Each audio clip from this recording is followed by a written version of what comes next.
Hello and welcome back to the podcast. For those of you who are new around here, my name is Ruth and I started this podcast to amplify the voices of women in leadership and to talk about what we do beyond the school gate, the good, the bad and the funny. So today's episode is all about leading through loss, women navigating grief and leadership. Specifically today, I want to explore what it means to be a woman in leadership, navigating personal loss, whether it's the death of a loved one, the end of a relationship, or even the loss of identity through major life change.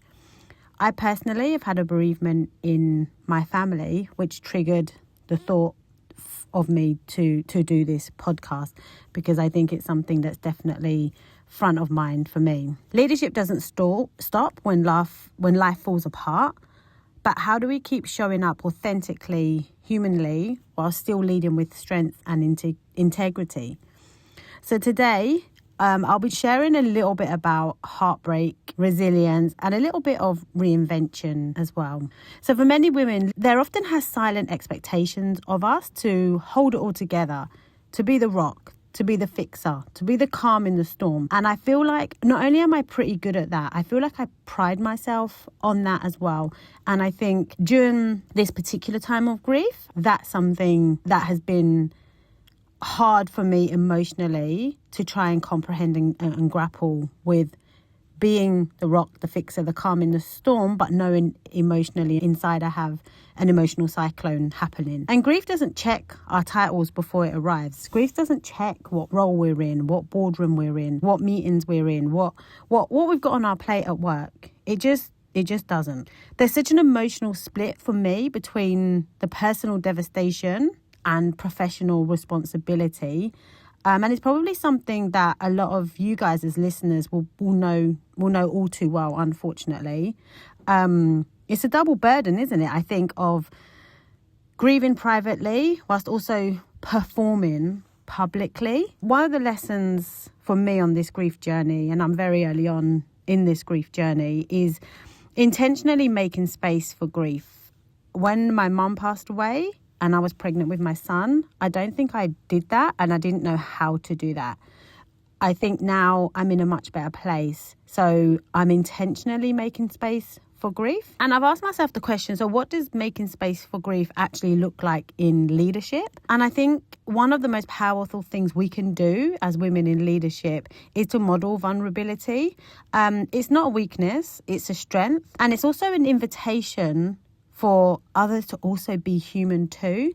And my personal experience from a workplace perspective has only been positive in regards to the care and compassion and the love and the support that I've been shown. And I feel eternally grateful because I know not everybody has that luxury within their workplace. It shouldn't be a luxury, but it essentially is a luxury, I think, in today's day and age.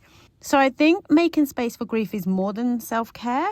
It's kind of a mental change or a cultural change. And it's about creating work environments where loss isn't hidden, but is honoured. And I think my employer absolutely does that.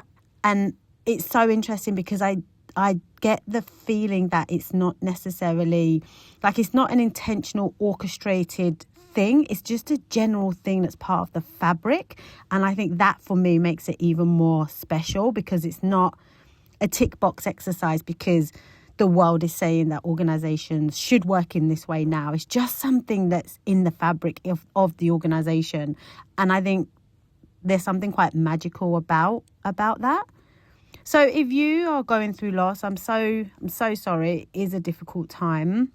And if there's anything that has helped you, that you've done, it would be great if you could share in the comments of this episode or on Instagram, something that worked for you. I think that I've reached out to people who I know have also experienced loss of a close family member, and some of the tools and strategies that they've said that they used were things I didn't even think about. So if we can share, I think that would be amazing. And I suppose I just want to leave you with the message of, I'm not apologizing for grief. And I think that for me is different this time round to when I lost my mum. Resilience doesn't always roar. Sometimes it whispers. just keep breathing. I want to thank you for sticking with the podcast. Till next time, stay grounded, stay human, and stay leading.